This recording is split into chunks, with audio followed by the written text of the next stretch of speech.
হ্যাঁ, বলুন। হ্যাঁ, সবার আগে তো ডেফিনেটলি ভারতীয় জনতা পার্টিকে শুভেচ্ছা জানাবো নতুন সরকার গঠনের জন্য। আর অ্যাবাউট আমি বিনায়ক গ্রুপসের পক্ষ থেকে এটা আমরা এখন ডিসাইড করেছি যে আফটার মে, জুন মাস থেকে আমাদের যেগুলো নতুন প্রজেক্ট লঞ্চ হচ্ছে সেগুলো প্রত্যেকটা প্রজেক্টের যা দাম আমরা নির্ধারণ করেছি, প্রত্যেকটা প্রজেক্টে আমরা 100 টাকা করে ডিসকাউন্ট দেবো।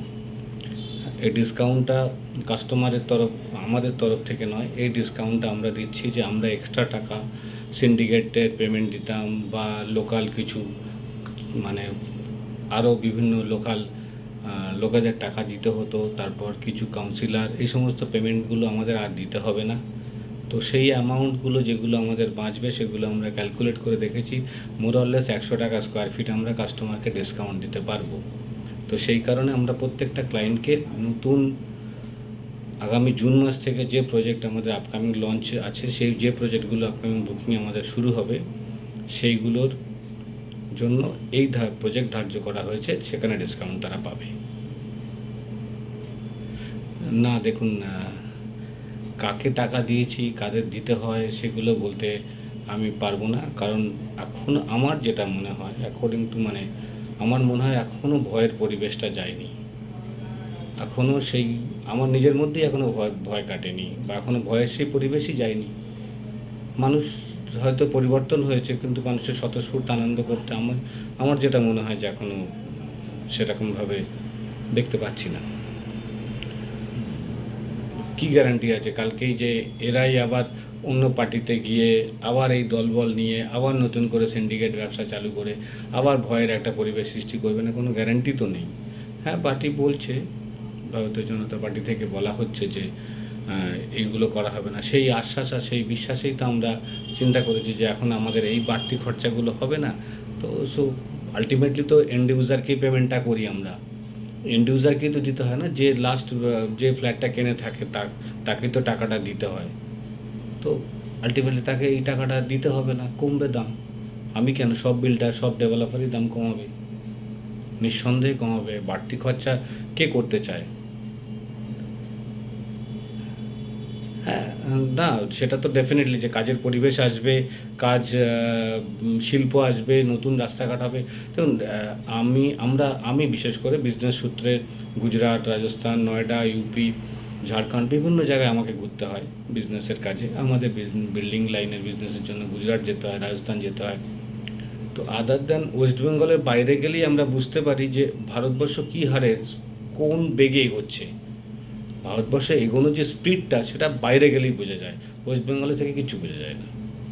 সাপোজ আমি ধরুন রাজস্থান বা গুজরাটে গেলাম, আমার সকাল 9টায় গাড়ি আসে, সন্ধ্যে 7টা পর্যন্ত। আমার সারাদিনে উইথ এসি গাড়ির চার্জ লাগে 2200 টাকা। কেন ইমাজিন, 150 কিলোমিটার রেঞ্জ থাকে, আমি 150 কিলোমিটার সারাদিনে বাইক রান করতে পারি।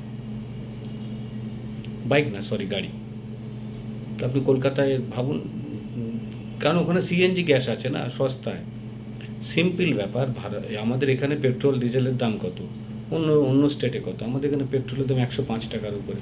অন্য স্টেটে যান, আপনি দিল্লি যান না, 94-96 রুপিস। ডিজেলের দাম কত ডিফারেন্স? 10 টাকা যদি ডিফারেন্স হয়ে যায়। সাপোজ আমি একটা বিজনেস করি, আমি ইন্ডাস্ট্রিয়ালিস্ট, বা আমার একটা বিজনেস আছে, আমি একটা ফ্যাক্টরি করব, সবার আগে তো আমার জ্বালানি লাগবে। তো আমি জ্বালানির দামটা কোথায় কোথায় আমি ডিসাইড করবো? আমার যদি হিউজ জ্বালানি লাগে, তো আমি যেখানে, যেই রাজ্যে দাম কম, জ্বালানির দাম কম, তো সেখানেই সবার আগে ফ্যাক্টরি খোলার চিন্তা করব। আমি এখানে 10 টাকা পেট্রোলের দাম বাড়ালাম, সেই 10 টাকাটা নিয়ে পাবলিককে 1,500 করে ভাগ করে দিলাম, ভাবলাম ভগবান হয়ে গেলাম। এ তো বোকা। আপনি কাউকে জিজ্ঞেস করুন 1,500 চান না তার ছেলের চাকরি চায়। আমি নিজের ছেলে বলছি, আমার ছেলে রিসেন্টলি এইচএস পাস করেছে।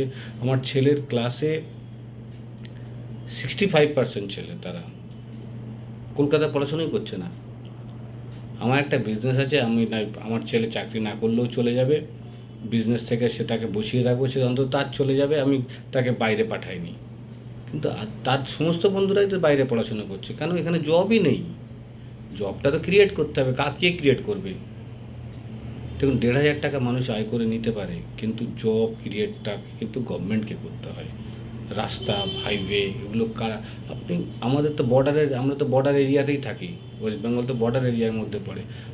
আপনি যেখানে জম্মু কাশ্মীর চলে যান, লাদাখ চলে যান, অরুণাচল চলে যান, যেখানে পারেন যান, দেখুন বর্ডার রোডসের কী ডেভেলপমেন্ট। ওয়েস্ট বেঙ্গলে কী হয়? কিছু হয় না। বাইরে গেলে বোঝা যায় ডেভেলপমেন্টটা কতটা। সেখানে আমরা ফ্ল্যাট রেট, যে রেটে ফ্ল্যাট বিক্রি করি, পাশের রাজ্য ঝাড়খণ্ড, উড়িষ্যা তার থেকে বেশি রেট, ইভেন বিহার পাটনাতেও তার থেকে বেশি রেটে ফ্ল্যাট বিক্রি হচ্ছে।